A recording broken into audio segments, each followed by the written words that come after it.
Assalamualaikum warahmatullahi wabarakatuh. Saya Ina Rusda Rifka ada tugas nih.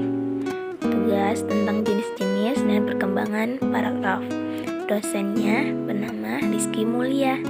Sebelum kita masuk ke pembahasan, izinkan saya Ina Rusda Rifka untuk memperkenalkan diri. NIM 12 11 08 22 648, jurusan PGMI semester 1 kelas A di UIN Suskarya Udong.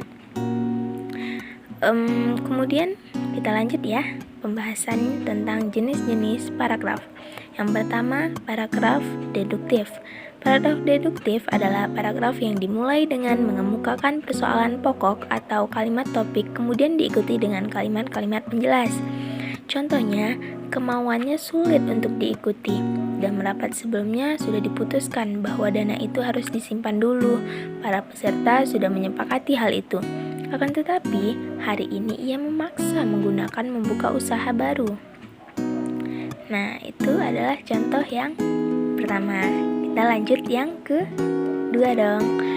Nah, yang kedua adalah paragraf induktif.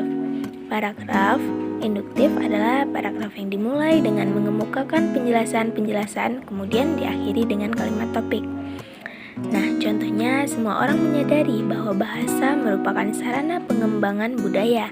Tanpa bahasa, sendi-sendi kehidupan akan lemah. Komunikasi tidak lancar, informasi tersendat-sendat. Memang bahasa alat komunikasi yang penting, efektif, dan efisien. Kemudian kita lanjut yang ketiga. Yang ketiga, paragraf campuran.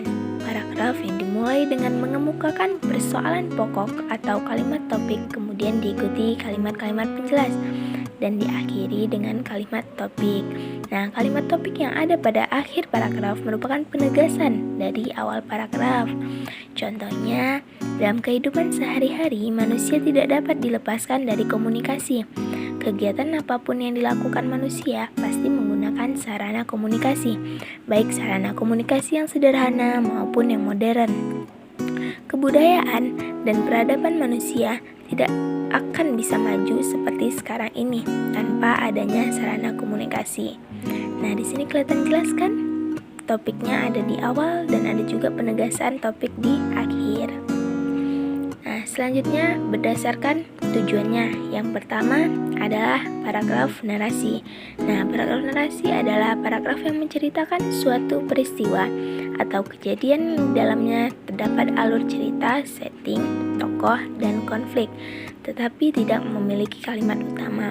Nah, ciri-cirinya ada kejadian, ada pelaku, dan ada waktu kejadian. Contohnya apa dong? Contoh paragraf narasi.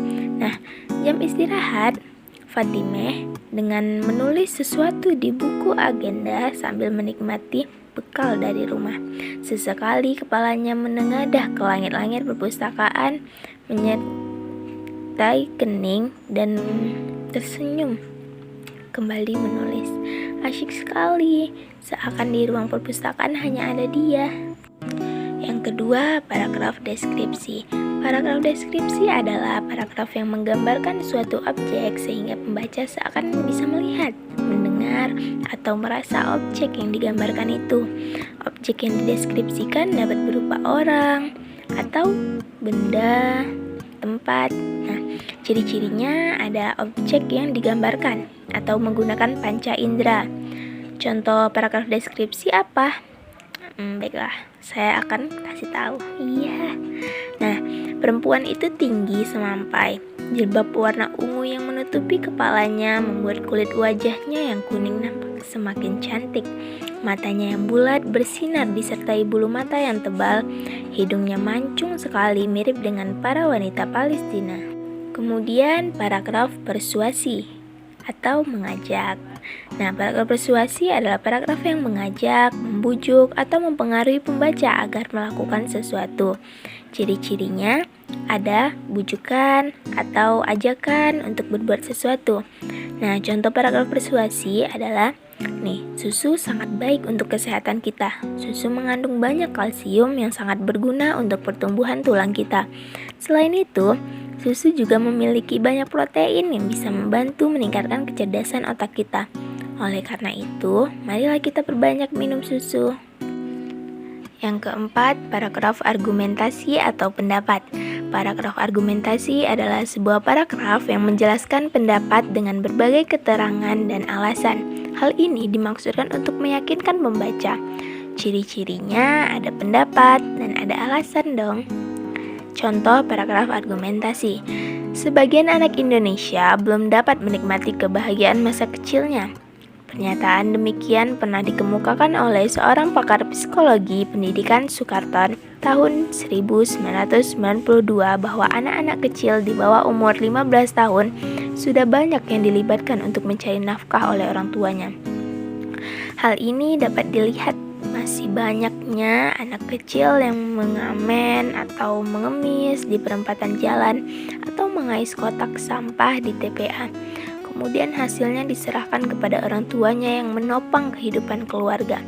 Lebih-lebih sejak negeri kita terjadi krisis moneter, kecenderungan orang tua memperkerjakan anak sebagai penopang ekonomi keluarga semakin terlihat di mana-mana. Kita lanjut yang kelima, paragraf eksposisi atau menjelaskan. Paragraf eksposisi adalah paragraf yang berisi ide, pendapat, buah pikiran, informasi, atau pengetahuan yang ditulis dengan tujuan untuk memperluas wawasan pembaca. Nah, ciri-cirinya adalah biasanya ada terdapat kata adalah dan merupakan informasi gitu. Contoh paragrafnya, nah, cipulkan adalah tumbuhan semak yang biasa tumbuh di tanah-tanah kosong yang tidak terlalu becek dan hanya bisa ditemukan saat musim penghujan. Tumbuhan ini biasanya mempunyai tinggi antara 30 sampai 50 cm. Batangnya berwarna hijau kekuningan, buahnya berbentuk bulat dan berwarna kuning. Selain mempunyai rasa yang manis, ternyata buah cipulkan menyimpan beberapa khasiat penting untuk menyembuhkan beberapa penyakit. Nah, selanjutnya